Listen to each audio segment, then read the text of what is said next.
I'm Greta. And I'm Scott, and we're the board game couple turning game night into date nights. Have you ever wondered what it might feel like to be your CEO of your very own company, hiring and firing and deciding which projects your team gets to work on? No. Well, you're about to find out anyway. In today's game, Creative Clash. In Creative Clash, you'll be taking on the role of a principal who has a new startup creative agency. You're going to attempt to accomplish projects and hire employees to reach your personal ego goal and win. So each player gets to play as a competing principal of a brand new startup.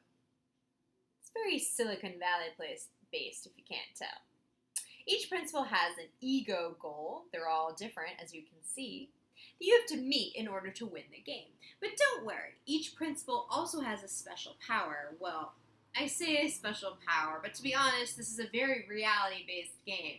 So these are more things like earning more money, earning more ego, or being easier to hire employees. But these special powers will help, and in some cases hinder you, on your way to the ego goal. To play, you get to select some of these fun Creative Clash cards. These will let you do things like hire employees, who you then have to train with some special skills, or to let you pick out some special projects for your employees to work on, which is pretty much one of the only ways to get money in this game, or maybe some events or some fun stuff to have, stuff like that.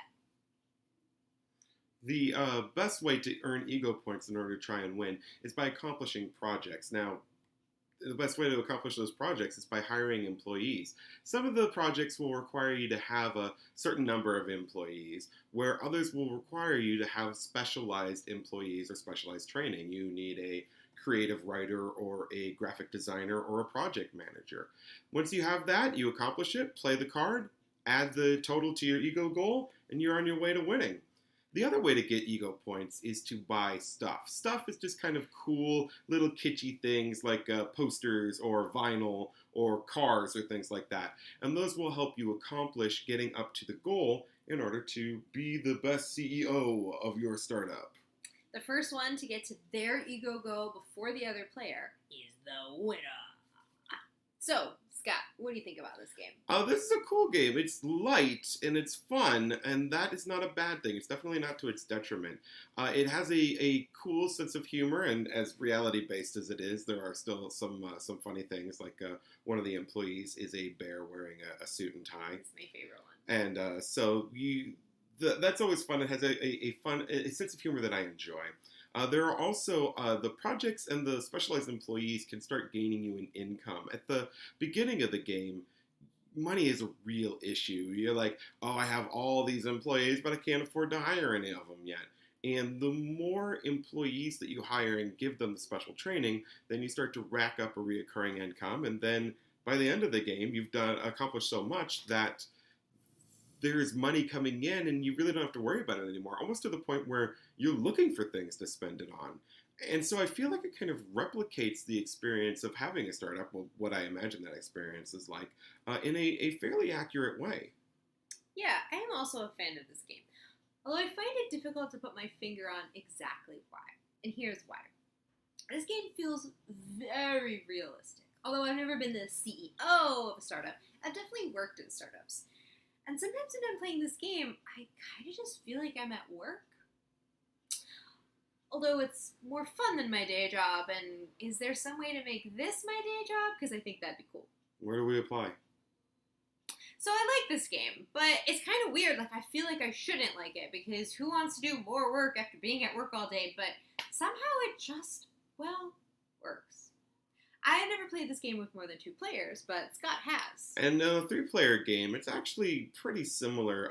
We don't use the Take That cards. There are events that you can play as well.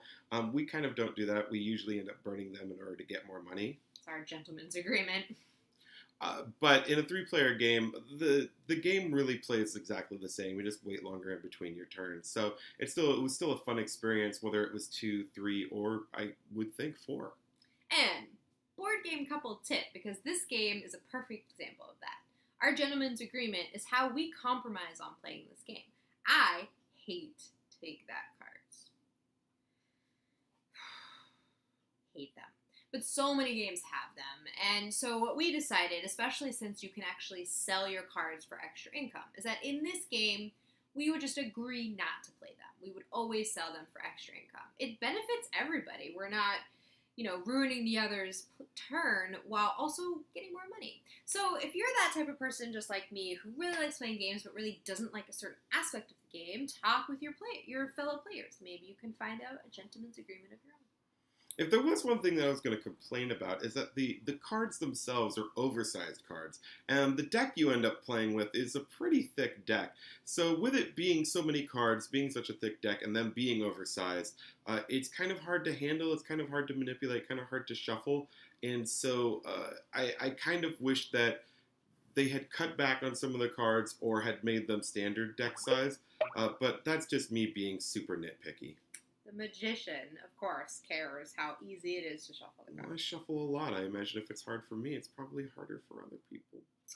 So I'm going to give this, even though I wasn't asked, I'm just going ahead with it, a date night for me. This is a really fun game, and we've solved the take that problem, but even with the take that problem, it's not that big of a deal. It's not that big of an aspect of this game.